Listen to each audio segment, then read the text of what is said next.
بسم اللہ الرحمن الرحیم. محترم جناب سردار حسنین بہادر رشک صاحب، محترم وائس چانسلر صاحبان، معزز سامعین، خواتین و حضرات، سب سے پہلے تو میں یو ویس کو اور یونیورسٹی آف ایجوکیشن کی ٹیم جو یہ ریسرچ کا کام جنہوں نے کیا ان کو مبارکباد دینا چاہوں گا کہ انہوں نے بڑی محنت سے یہ پروجیکٹ جو ہے اس کو کمپلیٹ کیا.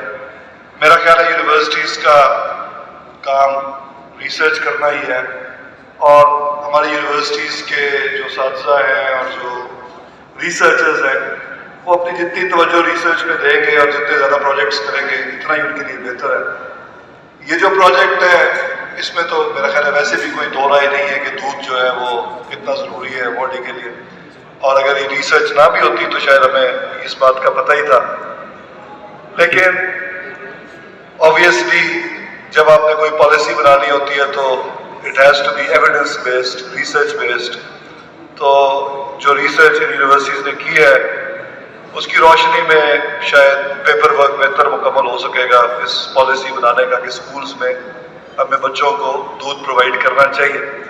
لیکن اس سے زیادہ امپورٹنٹ بات سردار حسنین بہادر رشک صاحب نے کی کہ یہ فائنل ایشو ہے، یہ بچوں کو نیوٹریشن نہ ملنا، انوائرمنٹ ٹھیک نہ ہونا، پولوشن ہے ہوا میں، یہ تمام سٹنٹنگ ہو رہی ہے، پاپولیشن بہت تیزی سے بڑھ رہی ہے، ان تمام چیزوں کا تعلق تو اینڈ میں آپ کی معیشت کے ساتھ ہے. اگر معیشت ٹھیک ہوگی تو آپ ان تمام چیزوں میں توجہ دینی شروع کر دیں گے. ہم کہتے ہیں کہ انگلینڈ میں 100 سال پہلے سے یہ ہو رہا ہے. obviously اس لیے ہو رہا ہے کہ انگلینڈ نے ساری دنیا کو کالونائز کر کے لوٹ مار کر کے اپنے آپ کو امیر ملک بنا لیا، اور ساری دنیا کے ایکسپینس پہ انگلینڈ کے بچے دودھ بھی پیتے ہیں، مفت تعلیم بھی حاصل کرتے ہیں، اور ابھی تک کر رہے ہیں. اب تقریباً ختم ہونے والے کام ویسے. اسی طرح امریکہ کی ہم بات کرتے ہیں، obviously امیر ملک ہے وہاں پہ.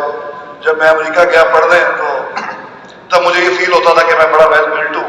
وہاں جا کے احساس ہوا یہ تو ایوریج ہائٹ ہے امریکہ میں. obviously they are rich، ان کے اپنے بچوں کو دودھ بھی دے سکتے ہیں، بہتر کھانا بھی دے سکتے ہیں. لیکن ایکسپینس پہ کیا ہے؟ ایک ورلڈ سسٹمز تھیوری ہے ایمینوئل والسٹرین کی کہ امیر ملک امیر اس لیے کہ کوئی غریب ہے.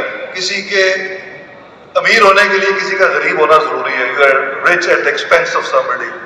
تو ہمارا تو ایشو یہ ہے کہ انفارچونیٹلی جس صدی میں ہم پیدا ہوئے ہیں تو ہمارا خطہ جو ہے وہ اب غریب خطے میں شمار ہوتا ہے. آج سے 200-300 سال پہلے جب مغل امپائر جو تھی وہ دنیا کی 25% GDP کمانڈ کرتی تھی تو لوگ بھی بڑے طاقتور تھے، ویل بلڈ تھے. پنجاب میں تو کبھی کھانے کو اور یہ پرابلم آئے نہیں تھے.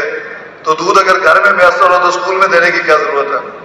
تو کیونکہ دودھ گھر میں نہیں ہے تو obviously that's why شاید اسٹیٹ کی ذمہ داری بنتی ہے. پر جب حالات اتنے خراب ہیں کہ بچے لوگ گندم نہیں پرووائڈ کر سکتے، آج کل تو آٹے کا بحران ہے، اور تو پھر دودھ کیا کوئی دے گا یا دودھ کیا کوئی پیے گا؟ تو میں سمجھتا ہوں کہ ہمیں اپنے اصل ایشو کو سارٹ آؤٹ کرنے کی ضرورت ہے، اپنی اسٹیٹ کو اسٹرانگ کرنے کی ضرورت ہے، اپنے ملک کو مضبوط، اس کی معیشت کو مضبوط کرنے کی ضرورت ہے.